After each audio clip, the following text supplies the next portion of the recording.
The morning sun painted the sky orange and pink above New Terra Prime. 8-year-old Jin-Ho Kim ran through the settlement gardens, his school bag bouncing on his small shoulders. He was late again, but he could not help stopping to watch the cargo ships take off from the spaceport. They rose into the sky like silver birds, leaving trails of blue fire behind them. One day I will pilot a ship like that, Jin-Ho whispered to himself. He had said the same words every morning for 2 years. The colony was peaceful. Families had come here from Earth to build new lives among the stars. They grew food in the rich soil, built homes from local stone, and raised their children under alien suns. New Terra Prime was far from the busy trade routes and political troubles of the inner systems. It was a place where children could play safely and dream of adventures. Jin-Ho finally reached the school building just as the morning bell rang. His teacher, Mrs. Han, smiled at him as he slipped into his seat. She never scolded him for being late. Everyone knew Jin-Ho loved watching the ships. Today we will learn about the different species in the galaxy, Mrs. Han announced to the class of 30 children. She activated the holographic display at the front of the room. Images of strange aliens appeared in the air. "These are the Andromedians," she said, pointing to tall, thin beings with 4 arms. "They are traders and explorers. They helped humans learn how to travel between the stars." The children watched with wide eyes as more species appeared. The bear-like ursins who were master engineers, the aquatic dolphins who sang beautiful songs, the insect-like mantids who built incredible cities. And these, Mrs. Han said as new images appeared, are the Zelkins. The Zelkin warriors stood tall and proud in the hologram. Their skin was gray like stone, and sharp spines ran along their arms and backs. They wore dark armor covered in medals and symbols. "The Zelkins rule a big empire," Mrs. Han explained. "They are very old and very powerful. They have conquered many worlds." Young Mina raised her hand. "Are they friendly like the Andromedians?" Mrs. Han paused for a moment. "The Zelkins keep to themselves mostly. They think they are better than other species because they are older and stronger." Jin-Ho studied the fierce faces in the hologram. The Zelkin soldiers looked mean and angry. He was glad they stayed far away from New Terra Prime. The lesson continued with stories of peaceful trade and cooperation between different species. The children learned about the Galactic Council, where representatives from many worlds worked together to solve problems. It all seemed wonderful and exciting to young minds. At lunchtime, Jin-Ho sat with his best friends Hyuk and Sora under their favorite tree in the schoolyard. They shared stories and laughed about silly things. Hyuk had brought extra cookies from home and they divided them equally. "My dad says there might be a new playground built next year," Sora said excitedly. "With swings that go really high and a slide shaped like a rocket ship. That would be amazing," Jin-Ho replied, imagining himself sliding down a rocket-shaped slide every day. The afternoon passed with more lessons about galactic history and basic mathematics. Jin-Ho tried to pay attention, but his mind kept wandering to thoughts of flying among the stars. He drew pictures of spaceships in his notebook margins when he thought Mrs. Han was not looking. After school ended, Jin-Ho walked home slowly through the settlement streets. New Terra Prime was not very big. Everyone knew everyone else, and children could walk anywhere safely. The adults worked in the farms, the small factories, or the spaceport. They always waved and smiled when they saw the children. Jin-Ho's house was small but comfortable. His mother had painted the walls bright yellow because she said it reminded her of sunshine. There were pictures of family and friends everywhere, and the kitchen always smelled like something delicious cooking. But his mother was not home yet. Admiral Mireille Kim served in the human space fleet, commanding ships that protected colonies like New Terra Prime. She had been away for 3 weeks on patrol duty. Jin-Ho missed her terribly. Mrs. Park from next door took care of Jin-Ho when his mother was gone. She was kind and made good soup, but it was not the same as having his real mother there to help with homework and tell bedtime stories. "How was school today?" Mrs. Park asked as Jin-Ho came through the door. "We learned about aliens," Jin-Ho replied, setting down his bag. Some of them look really scary, but Mrs. Han says most of them are nice. The galaxy is full of different kinds of people, Mrs. Park said wisely. Just like how people on Earth come from many different places and look different from each other. That evening, Jinho video called his mother on the communication terminal. Her face appeared on the screen, wearing her blue military uniform with lots of shiny medals. She looked tired, but smiled brightly when she saw him. "Hello, my little astronaut," she said warmly. "How are you doing?" "I miss you, Mom," Jinho said honestly. "When are you coming home?" "Soon, I promise. Just a few more days. Are you being good for Mrs. Park?" "Yes, Mom. I only ran a little bit late for school today." Admiral Kim laughed. "Still watching the ships take off, I bet." "They are so beautiful, Mom. When I grow up, I want to be a pilot just like you." His mother's expression grew serious for a moment. "Being in space can be dangerous, Jinho. There are bad people out there who want to hurt others. That is why I have to go away sometimes, to keep you and everyone else safe." "I know, Mom. You are the bravest person in the whole galaxy, and you are the most important person in my whole galaxy," she replied softly. They talked for another hour about school, friends, and Jinho's dreams of flying. His mother told him stories about the beautiful nebulas she had seen and the strange new planets the fleet had discovered. She made space sound magical and wonderful. After saying goodnight to his mother, Jinho got ready for bed. He brushed his teeth, put on his pajamas with rocket ships printed on them, and climbed under his covers. Through his bedroom window, he could see the stars beginning to appear in the darkening sky. Somewhere up there, his mother was protecting people like him. Somewhere up there, friendly aliens were building new cities and exploring new worlds. Somewhere up there, amazing adventures were waiting for him when he grew up. Jinho fell asleep dreaming of piloting his own starship through the cosmic ocean, just like his hero mother. He dreamed of visiting strange worlds and making friends with alien children. He dreamed of a future full of wonder and possibility. He had no way of knowing that tomorrow would change everything forever. In the darkness of space above New Terra Prime, something moved between the stars. A massive ship with dark metal hull and weapons that could crack planets slipped closer to the peaceful colony world. Inside the ship, cold alien minds planned terrible things. The Zelkan Empire had decided to send a message to humanity. They had chosen New Terra Prime as their example. They had no idea they were about to make the worst mistake in galactic history. Admiral Mirai Kim stood on the bridge of her flagship Retribution, reviewing patrol reports from the Outer Rim sector. The massive warship drifted silently through space, its crew performing routine maintenance and training exercises. Everything was normal and peaceful, just another day protecting human colonies from pirates and smugglers. Lieutenant Hyun Park approached her with a communication tablet in his hands. His face looked pale and worried. "Admiral, we have an urgent message from Fleet Command. It's marked Priority 1. Mirai took the tablet without much concern. Priority messages usually meant changes to patrol routes or requests for status reports. She had received hundreds of them over her 20-year career in the space fleet.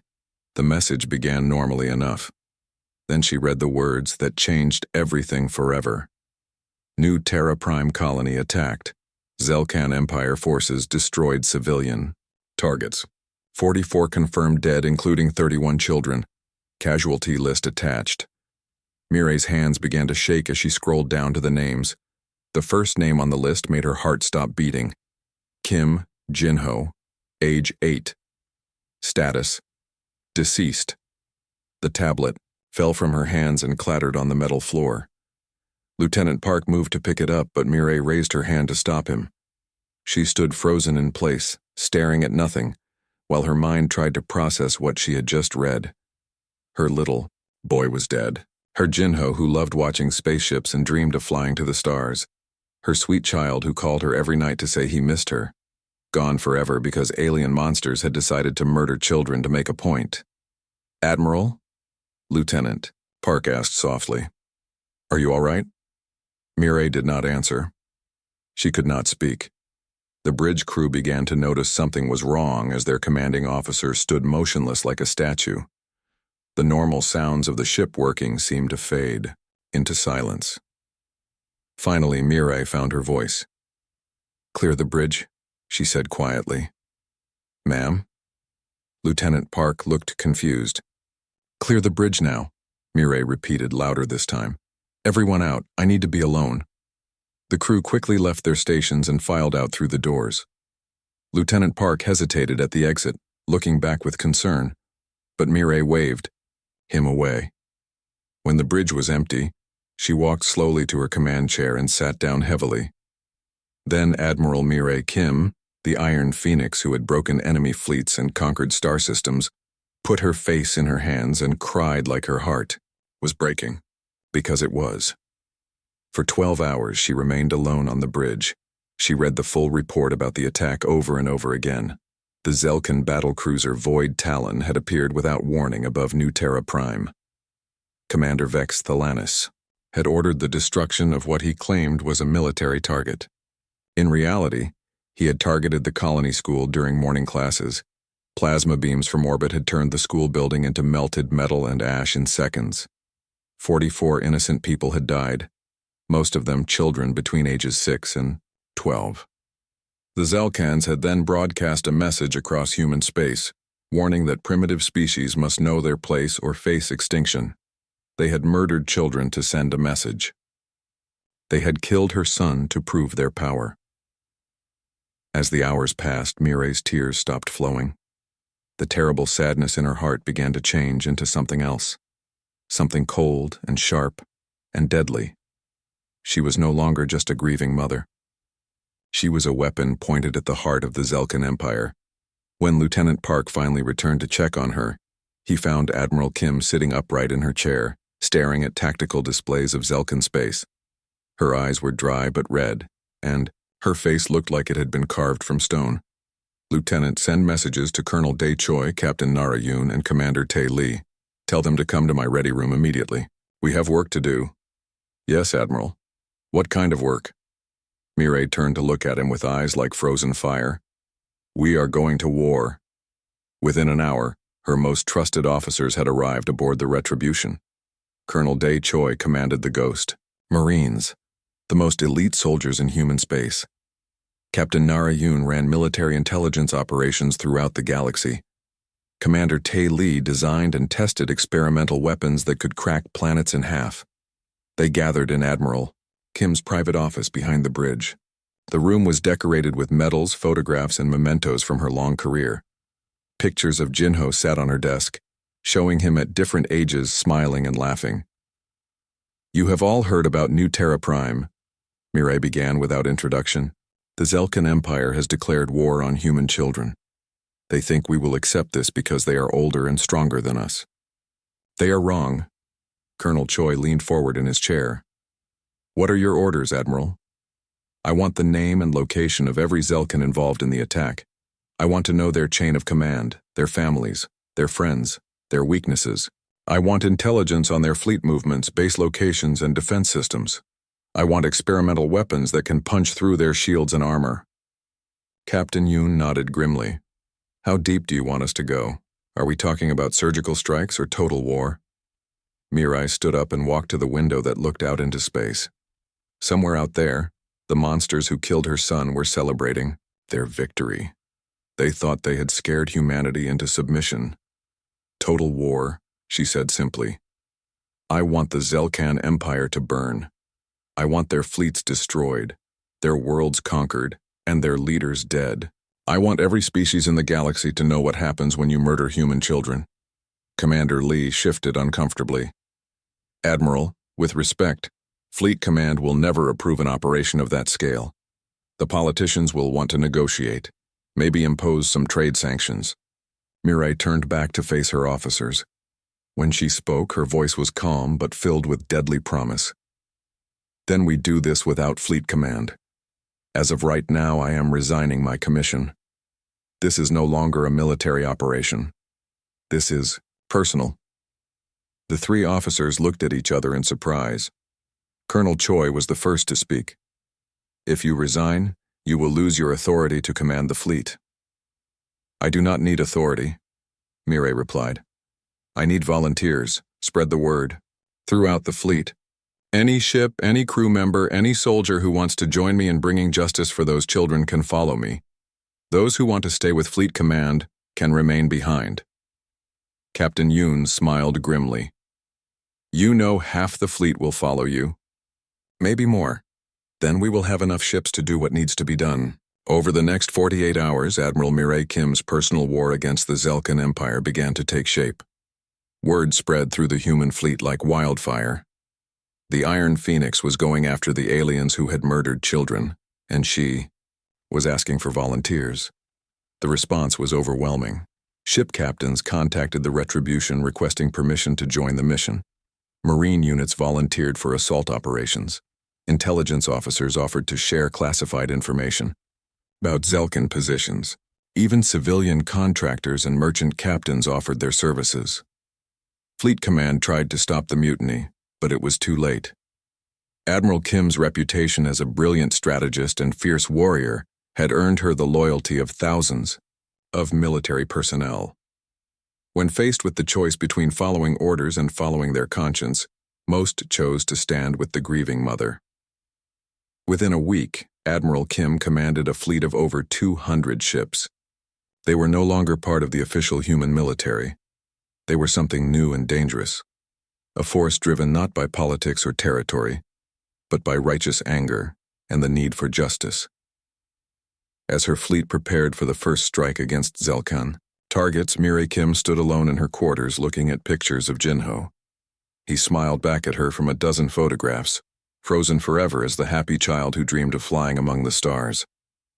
I promise you, my little astronaut, she whispered, to his memory. Mommy is going to make the bad people pay for what they did, every last one of them. The hunt was about to begin. Admiral Mireille Kim stood in the war room aboard her flagship Retribution, studying holographic displays of Zelkan space. Red dots marked enemy positions while blue lines showed possible attack routes. Her officers gathered around the table, waiting for her orders. Captain Nara Yoon activated a new display showing a massive space station orbiting a gas giant. The station bristled with weapons and docking bays filled with warships. This is Kepler Station, Captain Yoon explained. Intelligence confirms that the battlecruiser Void Talon refueled here after attacking New Terra Prime. The station commander is Zorith Kelax. He provided direct support to the murderers. Colonel Dae Choi pointed to the defensive fleet surrounding the station. 12 heavy cruisers and 40 escort ships. They will be expecting a direct assault with overwhelming firepower. Admiral, Kim studied the tactical display for several long minutes. Her face showed no emotion, but her eyes burned with cold fire.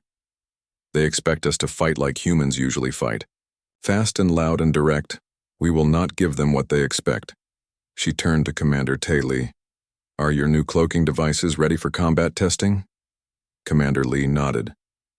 The experimental stealth systems are installed on 20 of our ships. We can remain invisible for up to 6 hours if we run silent and cold. Perfect. Admiral Kim began marking positions on the holographic display. We will use patience instead of force. Captain Yoon, I want complete intelligence on every ship in that system. Crew numbers, weapon systems, shield frequencies, everything.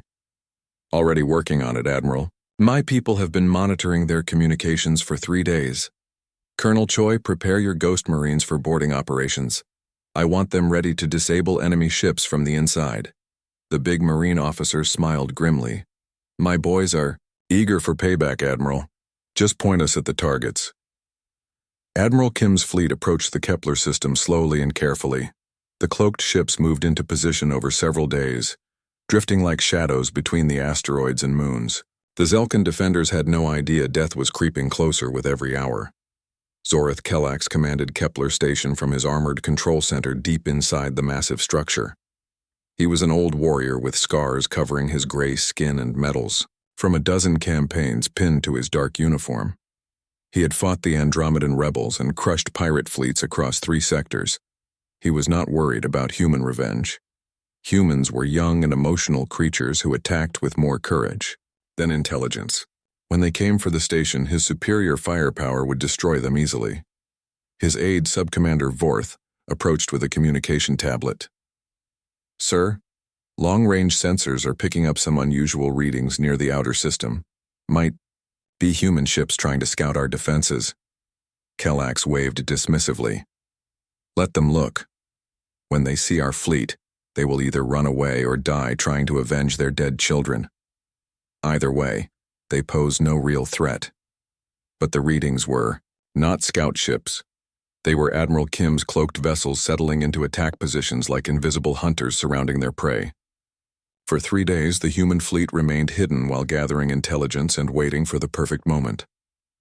On the 4th day, Admiral Kim gave the order to begin. The attack started not with weapons fire but with silence. Ghost Marines who had infiltrated the station weeks earlier activated computer viruses that began shutting down communication systems throughout the Zelkan fleet. Warning signals failed to transmit. Coordination between ships became impossible. Next, the hidden human ships revealed themselves all at once, but not where the Zelkans expected. Instead of approaching from deep space, they appeared from behind, moons and asteroids already inside the defensive perimeter. All ships open fire, Admiral Kim commanded from her bridge. The Retribution and her sister ships unleashed experimental weapons that tore through Zelkan shields like paper. Plasma beams designed by Commander Lee burned through armor plating that should have been impenetrable. Missile volleys guided by Captain Yoon's intelligence struck critical systems with surgical precision. The Zelkan fleet tried to respond, but their formations were in chaos. Ships collided with each other trying to maneuver without communication. Return fire missed targets because targeting computers had been sabotaged by Ghost Marine infiltrators. Within 30 minutes, half the defensive fleet was either destroyed or disabled. The remaining ships tried to retreat, but found their escape routes blocked by more cloaked human vessels. They were trapped like animals in a cage. Station Commander Kellax watched his fleet die from his command center. Explosions lit up space around the station as human weapons found their marks again and again. His communications officer reported that contact with most ships had been lost. How did they get so close without being detected? Kellax demanded. Unknown, sir. Our sensors showed nothing until they opened fire. Kellax realized with growing horror that the humans had not come to fight a battle. They had come to execute every Zelkan in the system.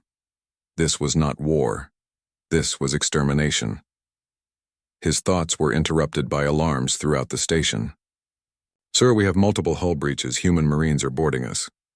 Colonel Choi's Ghost Marines moved through the station corridors like shadows of death. They had studied the station's layout for days and knew exactly where to strike. Critical systems failed one by one as the elite soldiers completed their mission with ruthless efficiency.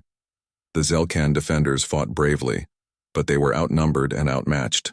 The humans fought with a fury that came from righteous anger. They remembered the children who had died on New Terra Prime, and they showed no mercy to those who had helped murder them. Within 2 hours, the Ghost Marines had captured the command center. Station Commander Kellax found himself surrounded by human soldiers with their weapons pointed at his head. Colonel Choi stepped forward, his face hidden behind his combat helmet. Where is Admiral Kim? Kellax demanded. I will only surrender to your commanding officer. She is on her way, Colonel Choi replied coldly. Admiral Mireille Kim entered the command center 15 minutes later. She wore her blue uniform with its shiny medals, but her face looked like carved stone. She walked slowly to where Kellax sat, in chains, studying the alien warrior who had helped kill her son. The command center was filled with the bodies of Kellax's crew. Broken displays sparked and smoked. The smell of burned electronics and spilled blood hung in the air. Outside the reinforced windows, the wreckage of the Zelkan fleet drifted in space like a metal graveyard. Admiral Kim stopped directly in front of the captured Zelkan commander. When she spoke, her voice was quiet but filled with deadly promise. My name is Admiral Mireille Kim. You helped the monsters who murdered my 8-year-old son. You provided fuel and supplies to the ship that killed 44 innocent people. Kellax tried to maintain his dignity despite the chains. I am a soldier following orders. Children die in war.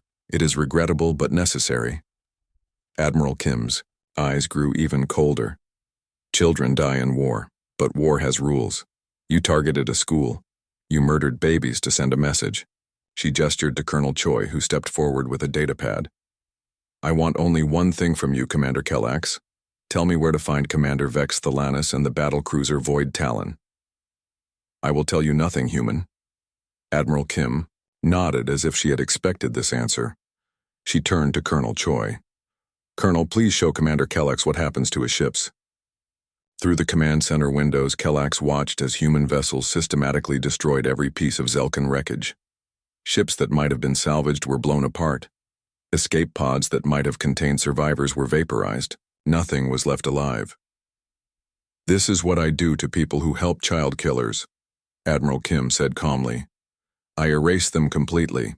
Now, Commander Kellax, we can do this the easy way or the hard way. Where is Vex Thalanis? Kellax's resolve began to crack as he realized the full scope of what the humans had done. His entire fleet was gone. His station was captured. His crew was dead. And this human female with the cold eyes was not going to stop until she had what she wanted. After 6 hours of interrogation, Kellax finally broke. He provided the location of the Void Talon and detailed intelligence about Zelkan military positions throughout the sector. Admiral Kim listened carefully to every word, memorizing each detail that would help her hunt down her son's killers. When the interrogation was complete, Admiral Kim stood up to leave. Kellax called out to her desperately. What happens to me now? Admiral Kim paused at the doorway without turning around. You will live long enough to watch your empire burn. Every Zelkan who helped murder children will face justice, starting with Commander Vex Thalanis. She left the command center and returned to her ship. From the bridge of the Retribution, she activated the fleet communication system and broadcast a message across both human and Zelkan space. This is Admiral Mireille Kim speaking to the Zelkan Empire. You took my child. You murdered innocent people to prove your strength. Now you will learn what strength really means. I am coming for all of you. There will be no mercy. There will be no forgiveness. There will only be justice for the children you killed. Emperor Thorak Valdris stood in the war room of his palace on the Zelkan homeworld, staring at reports of destroyed fleets and conquered stations. The holographic displays showed red marks across dozens of star systems where human forces had struck without warning. In just 2 weeks, Admiral Kim's fleet had destroyed 3 major Zelkan bases, captured 2 supply convoys, and eliminated over 50 warships. The humans were not fighting like any enemy the Zelkans had faced before. They struck from shadows, vanished before reinforcements could arrive, and left no survivors to tell what had happened. How is this possible? Emperor Thorak demanded, his gray fists clenched in anger. We have the largest fleet in this sector of the galaxy. Our warriors have conquered dozens of worlds. How are we losing to a handful of primitive humans? Fleet Admiral Zarex, the Emperor's most trusted military commander, stepped forward nervously. Your Majesty, these humans are not fighting a normal war. They use advanced stealth technology we have never seen before. Their weapons cut through our shields like they do not exist. And their leader? What about their leader, Admiral Mireille? Kim is not behaving like a rational military commander. She takes impossible risks and wins battles she should lose. Our intelligence suggests she is driven by personal revenge rather than strategic objectives. Emperor Thorak walked to the massive windows that looked out over his capital city. Millions of Zelkans lived and worked in the towers below, believing their empire was unbeatable. For 1,000 years, the Zelkan military had dominated this region of space through superior technology and ruthless tactics. Now, a single human mother was making them look weak and foolish. Assemble the Third Fleet, the Emperor commanded. I will take personal command and crush these humans myself. It is time to show the galaxy that the Zelkan Empire does not tolerate rebellion.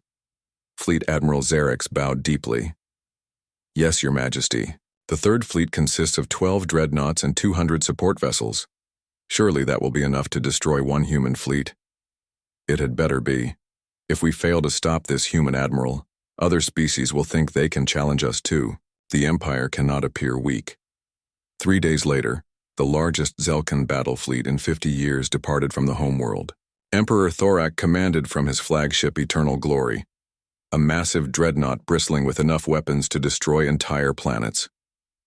The ship was over 2 kilometers long and carried 5,000 crew members.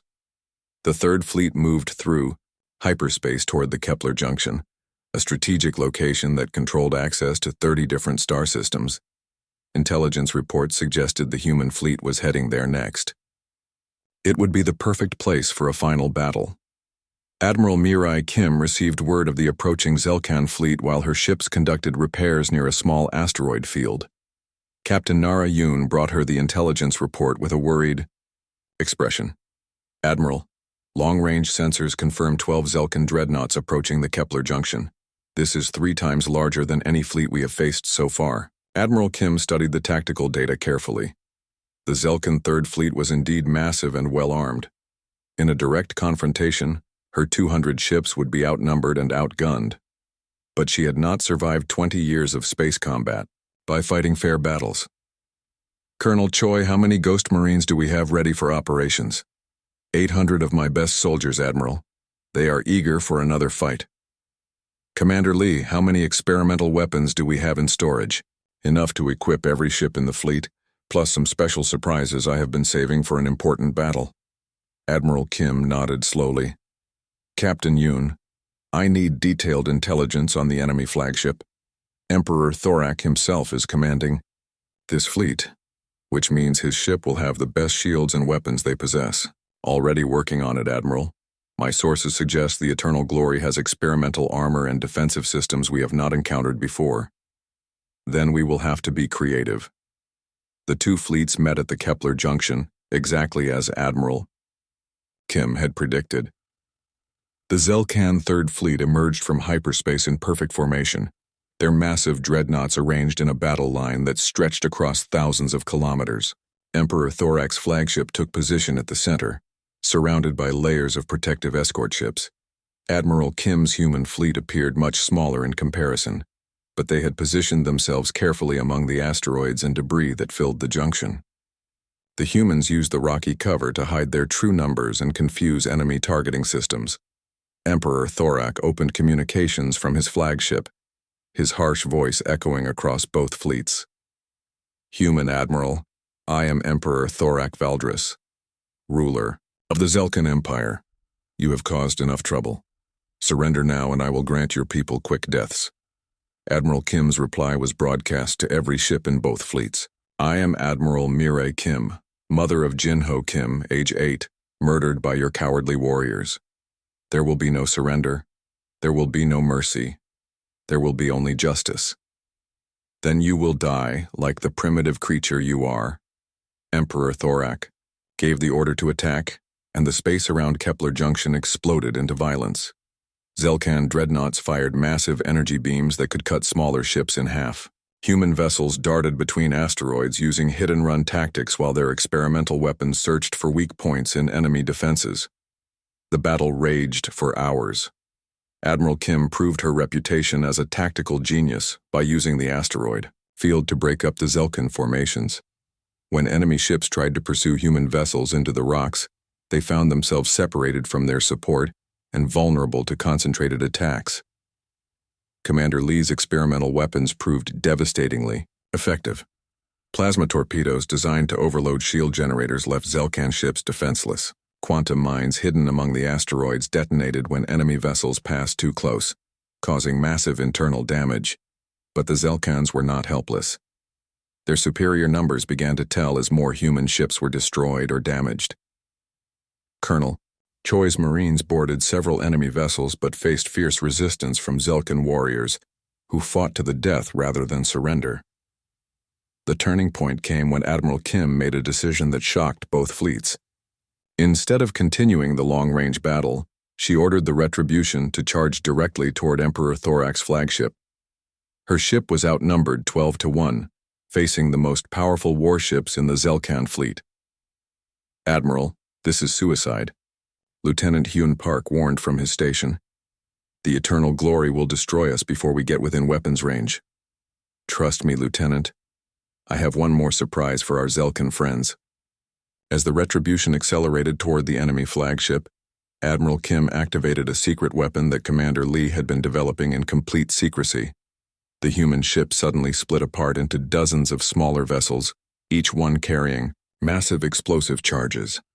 The Zelkan sensors could not track so many small targets at once. While their main guns tried to hit the decoy ships, the real Retribution slipped through their defenses and closed to point-blank range with the Eternal Glory.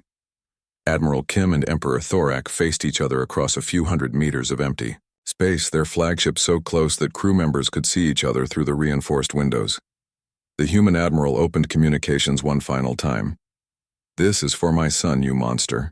The Retribution fired every weapon it possessed directly into the Eternal Glory's command section.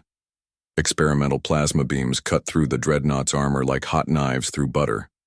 The Emperor's ship shuddered and began to break apart, as internal explosions tore through its hull. But Emperor Thorak was not finished. Even as his flagship died around him, he ordered his remaining ships to concentrate all fire on the human admiral's vessel. Dozens of energy beams struck the Retribution simultaneously, overwhelming its shields and setting fires throughout the ship. Both flagships drifted in space, badly damaged and barely functional. Smoke poured from broken hull plates, while emergency lights flickered in the darkness. The battle hung in the balance as the surviving ships from both fleets regrouped for a final confrontation. Emperor Thorak, bleeding from wounds caused by debris, managed to reach his communication station. "Human, you fight well for a primitive, but you cannot defeat the entire Zelkan Empire. Even if you kill me, others will continue the war against your species." Admiral Kim's voice came back strong despite the damage to her ship. "I do not need to defeat your entire empire, Emperor. I only need to defeat you." When word spreads that a human mother destroyed the mighty Third Fleet, every species in the galaxy will know that the Zelkan Empire is not invincible. You have not won yet, human. Look around you, Emperor. Your fleet is broken. Your flagship is dying. Your reputation is destroyed. I have already won. Emperor Thorak looked at his tactical displays and realized she was right. More than half his ships were gone, including most of the powerful dreadnoughts. The survivors were scattered and demoralized. His own flagship was so badly damaged it would never fight again. The humans had done the impossible. They had broken the most powerful fleet in Zelkan space using inferior numbers and experimental technology. But more importantly, they had proven that the Empire could be beaten. "This is not over," Emperor Thorak transmitted as his remaining ships began to retreat. "The Empire will remember this defeat. We will have our revenge." Admiral Kim watched the Zelkan survivors limp away into hyperspace. Her own fleet had paid a heavy price for victory, with dozens of ships lost and hundreds of crew members dead. But they had accomplished something that would echo throughout galactic history. "No, Emperor," she said quietly to herself as she surveyed the wreckage around. This is just the beginning." The Zelkan home system of Zephyros Prime had never been attacked in over 1,000 years. Massive orbital defense stations surrounded the planet like metal moons, each one bristling with enough weapons to destroy entire fleets. The planetary shield generators could repel any assault, and the home fleet of 200 warships patrolled constantly. But none of these defenses had been designed to stop a grieving mother with nothing left to lose. Admiral Mireille Kim's fleet emerged from hyperspace at the edge of the system like ghosts materializing from darkness. Her ships had been painted black to blend with the void of space, and experimental stealth technology made them nearly invisible to enemy sensors. The final hunt was about to begin. Commander Vex Thalanis paced nervously on the bridge of his battle, cruiser Void Talon. Word of Emperor Thorak's defeat had reached every corner of Zelkan space. The mighty Third Fleet had been destroyed by human forces, and now those same humans were coming for the home world itself. "Status report," Thalanis demanded from his weapons officer. "All defense stations are at full alert. The orbital shields are operating at maximum power. Home fleet is in position to repel any attack." Thalanis nodded, but he felt a cold fear growing in his stomach. He had been the one to order the attack on New Terra Prime. He had targeted the school building where human children were learning and playing. He had murdered 44 innocent people to send a message about Zelkan power. Now the mother of one of those children was coming for him personally. "Sir," his communication officer called out, "we are receiving a transmission from the human fleet. Put it on the main screen. Admiral Kim's face appeared on the display, her expression cold and determined. Behind her, the bridge of the Retribution showed signs of recent battle damage, but her crew worked with quiet efficiency. "Commander Vex Thalanis," she said, her voice carrying across space like the voice of judgment itself. "I am Admiral Mirai Kim. You murdered my 8-year-old son Jinho. You killed children to frighten their parents. Now you will face justice for your crimes." Thalanis tried to maintain his composure, but his hands shook as he replied, "Human, you are outnumbered 100-1. The homeworld's defenses will destroy your fleet before you can fire a single shot. Surrender now and I will grant you a warrior's death." "There will be no surrender, child killer. Look around you." Thalanis checked his tactical displays and felt his blood turn to ice. The human ships were not approaching from deep space. As expected, they were everywhere, positioned throughout the system like a carefully planned trap. Somehow they had infiltrated past every defense and sensor grid. "Impossible," he whispered. "How did you get so many ships past our defenses?"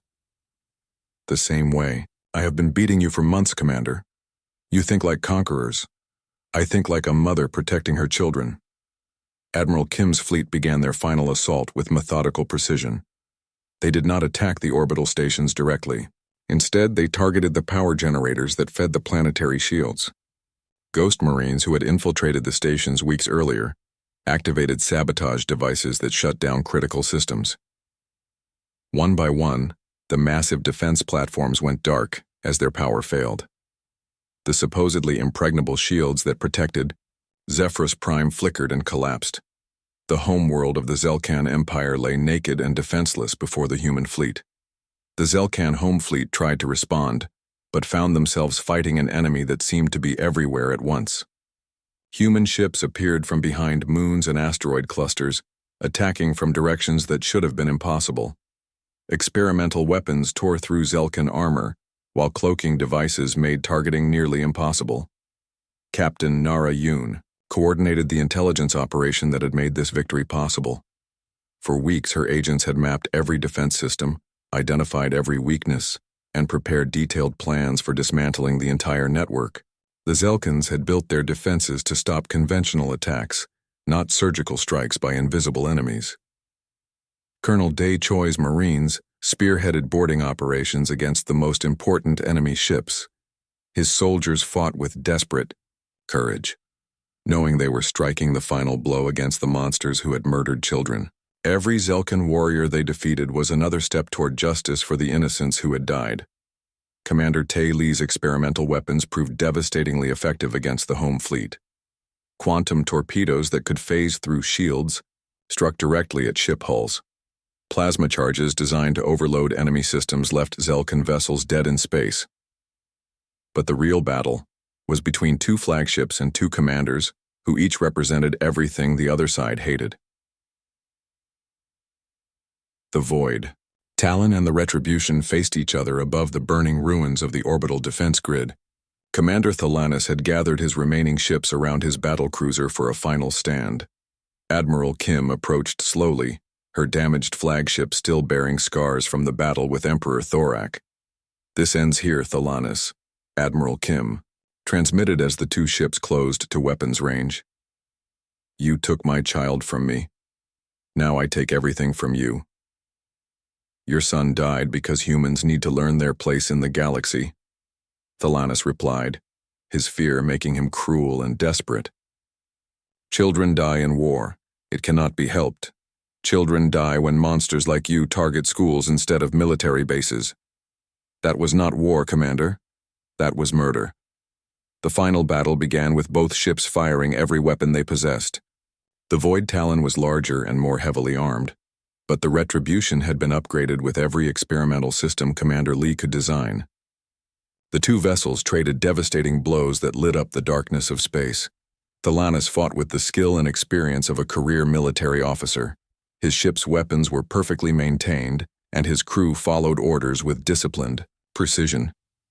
But he was fighting for duty and obedience, abstract concepts that could not match the driving force that powered his enemy. Admiral Kim fought for love. Every beam that struck the Void Talon was fired in memory of Jinho's smile. Every missile that found its target carried the weight of a mother's broken heart. Her crew served not just their commanding officer, but the symbol of every parent who had ever lost a child to senseless violence. The battle raged for 2 hours as both ships circled each other, trading fire and taking damage. The Void Talons' superior armor began to tell as the Retribution's hull cracked under repeated impacts, but Admiral Kim had one final surprise prepared. All crew members, abandon ship, she ordered calmly. Prepare for emergency evacuation. Lieutenant Hyun Park looked at her in shock. Admiral, we cannot abandon the battle now. We are not abandoning anything, Lieutenant. We are finishing it. As the crew evacuated to escape pods, Admiral Kim remained alone on the bridge of her flagship. She activated the ship's self-destruct system and set course directly for the Void Talon at maximum speed. The Retribution became a guided missile, carrying the full force of its damaged reactor core. Commander Thalanis realized what was happening and tried desperately to destroy the approaching ship, but it was too late. The Retribution struck the void. Talon amidships and both vessels disappeared in the explosion that could be seen from the surface of Zephyros Prime. When the light faded, nothing remained but scattered debris, and the echo of justice finally served. 3. Battle for the Zelkan home system was over.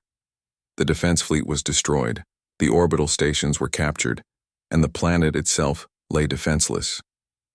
But more importantly, the commander who had murdered children was dead, along with the ship that had carried out the attack. Admiral Mirai Kim's body was never recovered from the wreckage, but her sacrifice had accomplished something that would echo throughout galactic history. Word of humanity's victory spread to every corner of known space. The mighty Zelkan Empire, ruler of dozens of worlds and conqueror of countless species, had been brought to its knees by a human mother seeking justice for her murdered child. Other species took note of what had happened. The Andromedians formally recognized human space as sovereign territory. The Ursans offered trade agreements and military alliances. Even the proud Mantids sent diplomatic messages expressing respect for human determination. The Galactic Council, which had ignored human requests for justice after the new Terra Prime attack, now invited humanity to join as full members with voting rights and territorial guarantees. No species would ever again dare to target human civilians. On a small world at the edge of human space, a memorial garden was planted in honor of the children who had died on New Terra Prime. 44 trees grew in neat rows, each one representing a life cut short by alien cruelty. At the center of the garden stood a statue of Admiral Mirai Kim, holding the hand of her son Jinho. The inscription on the memorial read simply, "A mother's love can move stars and topple empires." Children from across human space came to visit the garden and learn about the woman who had given everything to protect them. They played among the trees and dreamed of adventures among the stars, safe in the knowledge that someone had loved them enough to fight an entire empire for their sake. Children from across human space came to visit the garden and learn about the woman who had given everything to protect them. They played among the trees and dreamed of adventures among the stars, safe in the knowledge that someone had loved them enough to fight an entire empire for their sake. The Iron Phoenix was gone, but her legacy lived on in every human child who grew up free from fear. Admiral Mirai Kim had kept her promise to her son. The bad people had paid for what they did, and the galaxy would never forget the price of threatening human families. In the end, love had proven stronger than hate, and a mother's devotion had accomplished what entire fleets could not. The stars themselves bore witness to the truth that nothing in the universe is more dangerous than a parent protecting their children.